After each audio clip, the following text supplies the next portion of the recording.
சர்க்கம் 21. கௌசல்யையும் லக்ஷ்மணனையும் சமாதானம் செய்தல். ராமனின் தாயார் கௌசல்யா தேவி புலம்புவதைக் கண்டதும் மிகவும் மனம் புண்பட்ட லக்ஷ்மணன் அந்த சூழ்நிலைக்கு உகந்ததான சொற்களை கூறினான். பெரியன்னையே, ஒரு பெண்ணின் சொல்லிற்கடங்கி உத்தரவிடப்பட்ட ஸ்ரீராமன் அரசாட்சியை துறந்து காட்டிற்கு போவது என்பதில் எனக்கும் சம்மதமில்லை. பெண்ணாசையால் தூண்டிவிடப்பட்ட வயோதிகரான மன்னரின் இயற்கை குணம் மாறிவிட்டது. புலன் இன்பங்கள் அவரை அதட்டி அழைக்கின்றன. இந்த நிலையில் அவர் என்னதான் சொல்ல மாட்டார்? நாட்டை விட்டு காட்டிற்கு துரத்தும்படியான அளவிற்கு குற்றத்தையோ குறையையோ ஸ்ரீராமனிடம் நான் பார்க்கவில்லை. இந்த உலகில் மறைவாக கூட இவரிடம் குற்றத்தை கூறும் மிகவும் எதிரியான அல்லது திரஸ்கரிக்கப்பட்ட எந்த ஒரு மனிதனையும் நான் காணவில்லை. அறநெறியில் நோக்கமுடையவர் எவர்தான் தெய்வம் போன்றவரும் நேர்மையானவரும் எதிரிகளிடமும் அன்பு பாராட்டுகிறவருமான ஒரு புதல்வனை எவ்வித காரணமுமின்றி கைவிடுவார்? அரசருக்கு மீண்டும் பாலப்பருவம், ஆழமான சிந்தனை இல்லாதது வந்திருக்கிறது. அவருடைய வார்த்தையை அரச நீதி உணர்ந்த எந்த புதல்வனாவது மனதில் வாங்கிக் கொள்வானா? பட்டாபிஷேக மாற்றத்தை பற்றிய இந்த விஷயத்தை வெளியே எந்த மனிதரும் அறியாதிருக்கும் இப்போதே தாங்கள் என்னுடன் ராஜ்யத்தில் தங்களை நிலைநிறுத்திக் கொள்ளுங்கள். ராகவனே, நான் தங்கள் பக்கத்தில் கையில் வில்லுடன் பாதுகாப்பாக நிற்பேன்.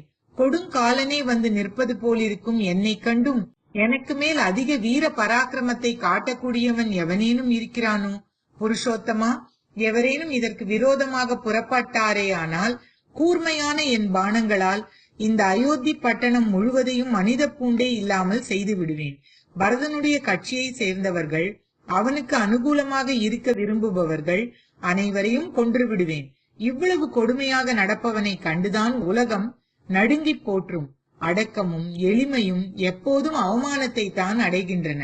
கைகேயின் துர்போதனையை ஏற்று நம்முடைய தந்தை என்பவர் நமக்கு நட்பு அற்றவராக ஆகிவிட்டபடியால் நாமும் பாச பந்தங்களை உதறிவிட்டு அவரை கைது செய்ய வேண்டும் அல்லது கொலை செய்ய வேண்டும். ஒருவர் செய்யத்தக்கது செய்யத்தகாதது என்ற அடிப்படை அறிவை இழந்து தவறான வழியில் செல்வாரேயானால் அவர் தந்தையாகவே இருந்தாலும் சரி, தண்டனைக்கு உரியவரே. புருஷோத்தமா, எந்த ஒரு பலத்தை ஆதாரமாக கொண்டு அல்லது எந்த ஒரு நியாயமான காரணத்தை முன்னிறுத்தி தங்களுக்கு கொடுக்கப்பட்ட அரசாட்சியை இப்போது கைகேயிக்கு கொடுக்க விரும்புகிறார் நம் தந்தையார்? எதிரிகளை மாய்ப்பவரே, தங்களுடன் என்னுடனும் மாபெரும் விரோதத்தை வைத்துக் கொண்டு அரசாட்சியை பரதனுக்கு கொடுப்பதற்கு என்ன அதிகார சக்தி இருக்கிறது? அன்னையே, என் கையில் உள்ள இந்த வில், நான் செய்த தானங்கள், நான் செய்த அக்னி காரியங்கள், இவைகள் மேல் ஆணையிட்டு கூறுகிறேன். உண்மையாக மனப்பூர்வமாக சகோதரர் ராமனையே பின்பற்றி நான் நடப்பேன். இது சத்தியம். கொழுந்து விட்டெறியும் நெருப்பில் அல்லது கோரமான காட்டிற்குள் ராமன் புகப் போகிறார் என்றால், அன்னையே, நான் அவருக்கு முன்பாகவே அங்கே புகுந்திருப்பேன். நிச்சயமாக நம்புங்கள்.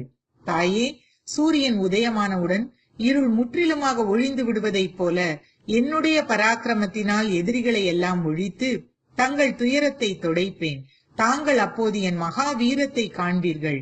ராமபிரானும் காண்பார். கைகேயிடம் அளவற்ற காமம் கொண்டவரும் அறிவிழந்தவரும் உறுதியற்றவரும் பாலகனைப் போல தக்கது தகாதது என்ற பகுத்தறிவு இல்லாதவரும் வயோதிகத்தால் மதிமயங்கி கீழ்த்தரமாக நடப்பவருமான தந்தையை நான் கொல்லத்தான் போகிறேன்.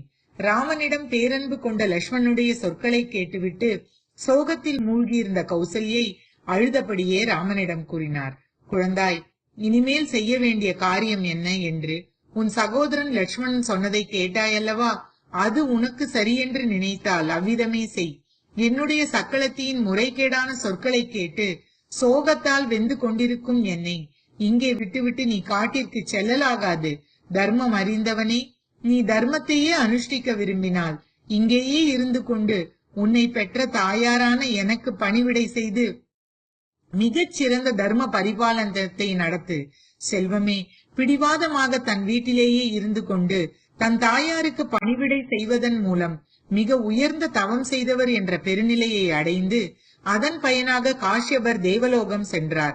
எவ்வாறு மன்னர் உன்னால் கௌரவிக்கத்தக்கவரோ அதே போல் நானும் நீ காட்டிற்கு போவதற்கு நான் ஆணையிடவில்லை.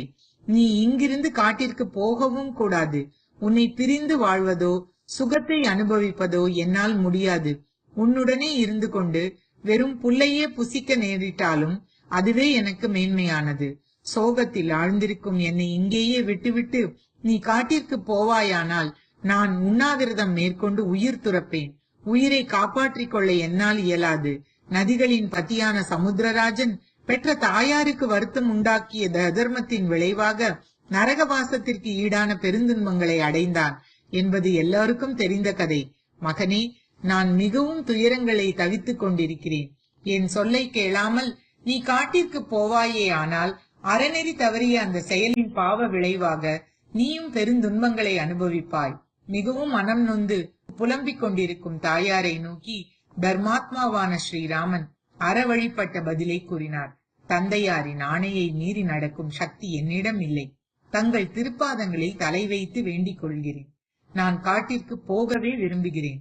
ஞானம் நிறைந்த கண்டு என்ற ஒரு முனிவர் தந்தையின் கட்டளையை நிறைவேற்றுவதையே விரதமாக கொண்டிருந்த அவர் முனிவரான தந்தையின் சொற்படி ஒரு பசுமாட்டை கொன்றார்.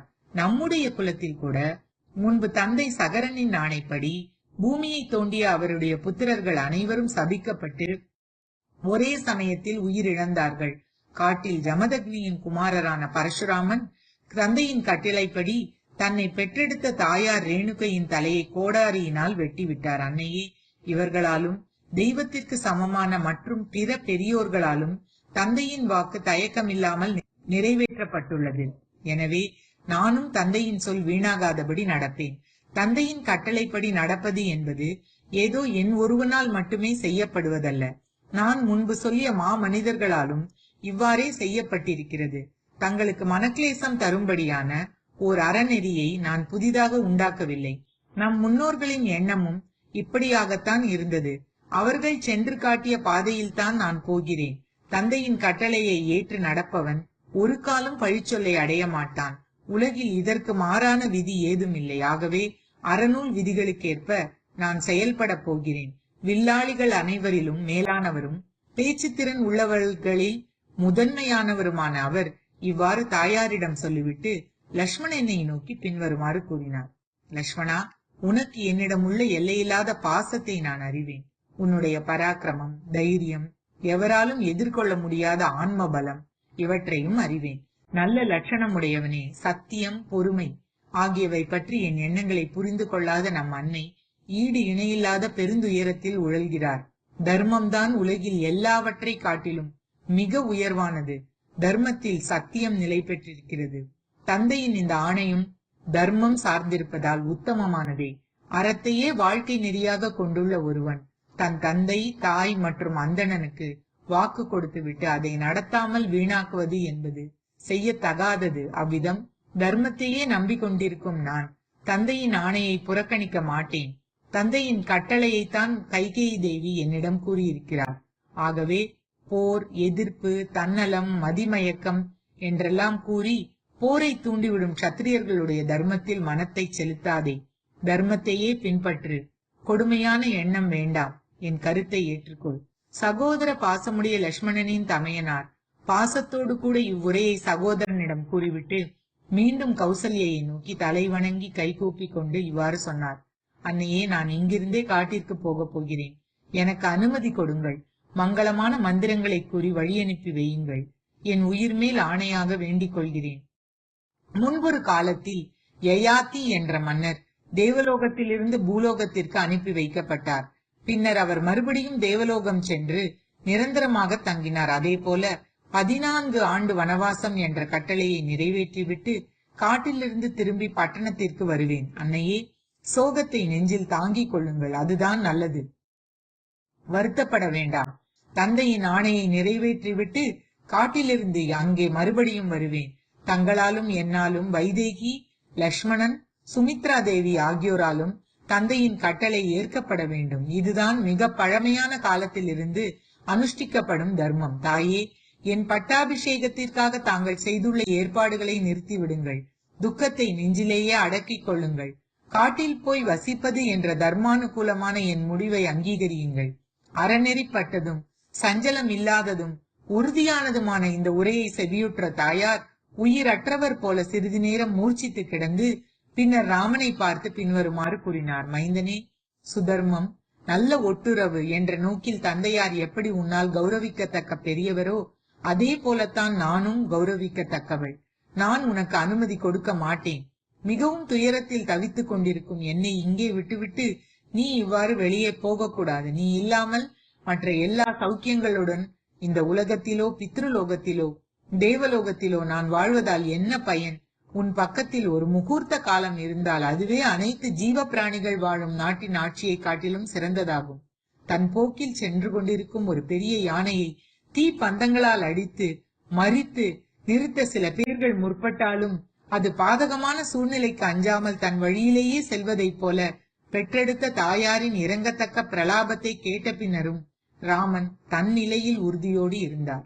அறநெறியை கடைபிடிப்பதில் உறுதியாக இருந்த அவர் மூர்ச்சையடைந்து விட்டது போன்ற நிலையில் இருந்த அன்னையையும் சோகத்தால் தகிக்கப்பட்டிருக்கும் லட்சுமணனையும் பார்த்து தர்மத்தோடு இயைந்ததும் அவரால் மட்டுமே சொல்லக்கூடியதுமான சொற்களை கூறினார். லட்சுமணா, உனக்கு என்னிடம் எப்போதும் உள்ள அளவற்ற பக்தியையும் பராக்கிரமத்தையும் நான் அறிவேன். என் வாதத்தில் உள்ள நியாயத்தை புரிந்து கொள்ளாமல் தாயாருடன் சேர்ந்து கொண்டு எனக்கு மிகவும் துக்கத்தை கொடுத்து வருத்துகிறாய். முன்பு செய்த தர்மமானது இந்த பிறவியில் பயன் கொடுக்க தொடங்கும் போது தர்மம், அர்த்தம், காமம் என்ற மூன்றும் நேரிடையாகவே காணப்படுகின்றன. எப்படி என்றால், பத்தினி என்ற ஒருத்தியின் மூலமே தர்ம அர்த்த காமங்கள் நிறைவேறுகின்றன அல்லவா? அதுபோல மனைவி கணவன் இயற்றும் விருந்தினர் உபச்சரிப்பு போன்ற அறச்செயல்களில் துணை நிற்கிறாள். அவனுடைய காமத்திற்கு ஈடு கொடுக்கிறாள். நன்மகனை பெற்றுக் கொடுத்து கணவனின் புண்ணியமான மேலுலகங்களை அடையவும் உதவுகிறாள். பத்தினி இருந்தால் மற்ற மூன்றும் கிடைக்கும். தர்மம் அனுஷ்டிக்கப்பட்டால் மற்றவை தாமே வந்து சேரும். இதில் ஐயமில்லை. எந்த ஒரு செயலில் 4 புருஷார்த்தங்களும் சேர்ந்திருக்கவில்லையோ அந்த கர்மாவை செய்யக்கூடாது. எந்த கர்மாவினால் தர்மம் அடையப்படுகிறதோ அதையே ஆரம்பித்து நடத்த வேண்டும். வெறும் பொருளாசை கொண்டவன் உலகத்தினரால் வெறுக்கப்படுவான். காமத்தில் அதிக ஈடுபாடும் போற்றத்தக்கதில்லை. அவர் தசரதர் நமக்கெல்லாம் ஆச்சாரியர், நாடாளும் மன்னர், தந்தை மற்றும் வணக்கத்திற்குரிய வயோதிகர். கோபத்தாலோ மகிழ்ச்சியாலோ காம வசப்பட்டோ ஒரு காரியத்தை செய்யும்படி உத்தரவிட்டால் அதை நிறைவேற்றுவதுதான் நமது தர்மம். அறநெறியில் நடப்பதையே விரதமாக கொண்டுள்ள ஒருவன் அதை செய்யாமல் இருப்பானா? அப்படிப்பட்ட என்னால் தந்தையின் இந்த பிரதிஜையை முற்றிலுமாக அவர் கூறியவாறே நிறைவேற்றாமல் இருக்க முடியாது.